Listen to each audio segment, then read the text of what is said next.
eles implementaram o socialismo nos países situados entre a União Soviética e a Alemanha. Então, todos esses países que estavam entre a União Soviética e a Alemanha, eles foram aderindo ao socialismo.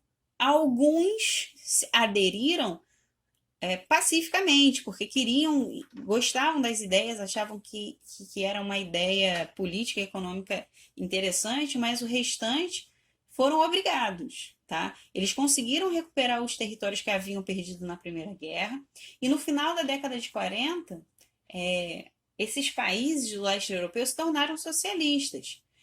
Alguns se tornaram, na maioria, por imposição soviética, como eu acabei de falar, exceto a Iugoslávia e a Albânia.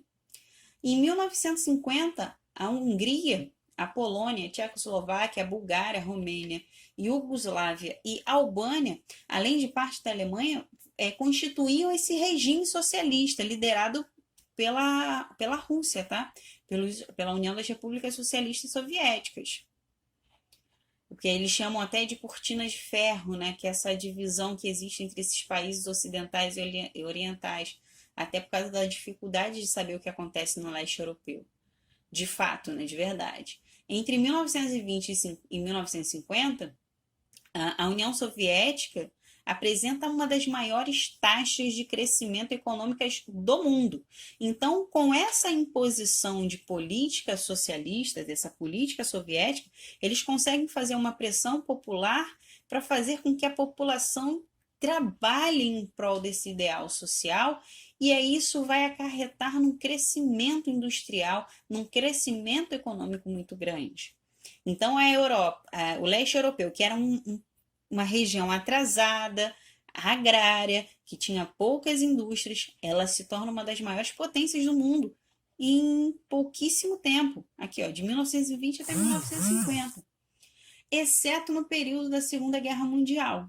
Obviamente que durante esse período da Segunda Guerra Mundial, para qualquer nação era impossível manter crescimento industrial, crescimento econômico, principalmente os países que estavam em guerra. O seu território estava sendo assolado pela guerra, bombardeado, enfim. E em 40 anos passou de uma monarquia atrasada para se tornar uma superpotência econômica e militar. Um dos mais intensos processos de crescimento do mundo. Tá legal? As bases que sustentavam o desenvolvimento soviético não eram sólidas. E isso vai ser demonstrado quando eles entram em crise e não conseguem se restabelecer dessa crise. Mas o que faz essa economia, esse desenvolvimento não ser sólido?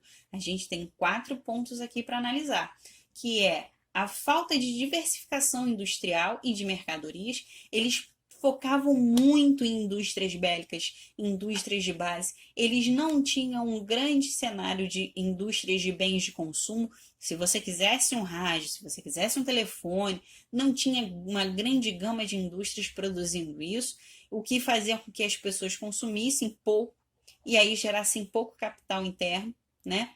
A ênfase deles era nas indústrias de base, o foco era o foco bélico-militar, que acabou se sobrepondo a outros investimentos e deixaram de lado as indústrias de bens de consumo e tecnologia, que, pelo contrário, isso aconteceu nos Estados Unidos. Eles investiram bastante nessas indústrias de bens de consumo, né, na produção de tecnologia, e isso fazia com que as pessoas consumissem muito, gerando bastante capital interno e aumentando as riquezas. A União Soviética não pensou nisso. Resultado, a situação ficou contraditória. A superpotência, ela tinha uma grande competitividade e produtos sofisticados mais voltados para a questão bélica e não para eletrodomésticos, por exemplo, não para carros, enfim. Tanto é que quem assistiu lá o documentário, não, a série, né, da Chernobyl, vai ver que eles reclamam que o telefone não está funcionando, e eles falam que isso é o que a União Soviética produz. Olha só, um produto de pouca qualidade, mas os produtos eram de pouca qualidade quando se tratavam de eletrodomésticos. Quando se tratava de produtos como armas, produtos bélicos, eles tinham produtos sofisticadíssimos, de ponta, né? Eles quase não produziam coisas simples, né, como roupas e alimentos. Eles precisavam importar muito alimentos, né? A Guerra Fria exigiu gastos militares cada vez mais onerosos, principalmente gastos com a questão militar, com a questão bélica. Eles queriam garantir perante as repúblicas socialistas e o seu rival esse poder. Eles queriam mostrar esse poder.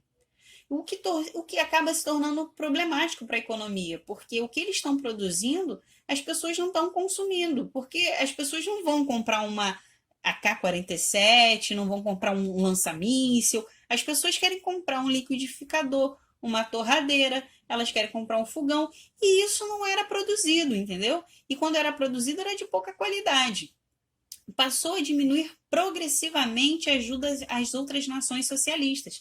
E isso vai demonstrar aqui, ó, a falta do poder econômico como começa a pesar para eles.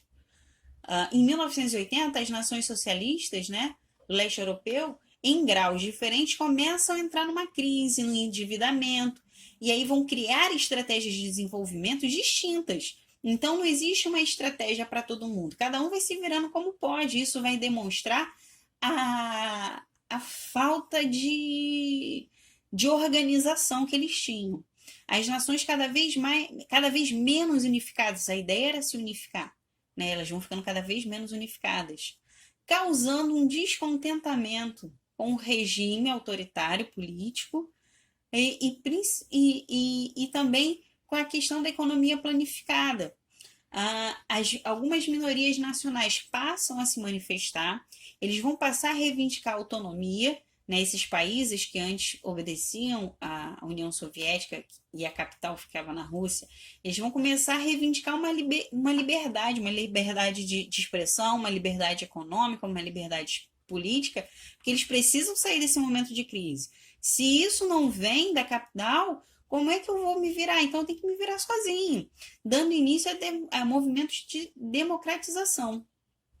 Na segunda metade do século, da metade de 1980, iniciaram em países socialistas declarações de abertura política econômica, e eles vão começar a se abrir para uma economia de mercado. E o que é uma economia de mercado? A economia de mercado é se tornar capitalista, é produzir, é ter competitividade no mercado, é ter a lei de oferta e da procura, e aí eles vão começar a se abrir para isso. E aí a gente vai ver cada vez maior o declínio desse sistema socialista, abrindo as portas para a democratização e a economia de mercado, né? E aí, no final do século XXI, os países do leste europeu têm um intenso problema com as suas economias, um intenso atraso econômico, porque, como eu falei, essas indústrias elas foram espalhadas por essas repúblicas, e quando essas repúblicas elas se democratizam, se tornam independentes da União Soviética, elas vão ficar com as suas indústrias partidas, né? O seu território tem uma parte da indústria, ela não tem todo o sistema industrial organizado. O convívio com disparidades de renda e muitos problemas sociais, como desemprego, enfraquecimento de instituições públicas,